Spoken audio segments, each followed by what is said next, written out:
عربون، عربون وہ رقم ہوتی ہے جو کسی چیز کو بک کرنے یا پکا کرنے کے لیے پہلے دی جاتی ہے۔ اگر سودا مکمل ہو جائے تو یہ رقم کل رقم میں شامل ہو جاتی ہے، اور اگر خریدار پیچھے ہٹ جائے تو اکثر یہ رقم واپس نہیں ملتی۔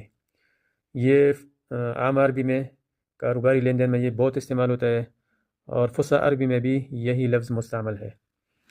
اچھا، اردو میں ہم اس کی معنی لیتے ہیں پیشگی رقم، ضمانتی رقم، ایڈوانس یا ٹوکن منی۔ انگریزی میں ایڈوانس پیمنٹ، ڈپازٹ یا ڈاؤن پیمنٹ کہتے ہیں۔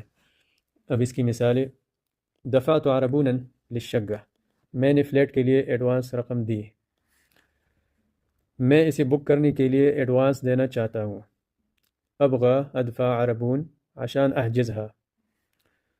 العربون غیر مسترد، ایڈوانس رقم واپس نہیں ہوگی۔ کم قیمت العربون، ایڈوانس کی رقم کتنی ہے؟ اذا تراجعت، اگر آپ پیچھے ہٹ گئے، یضيع العربون، تو ایڈوانس ضبط ہو جائے گی۔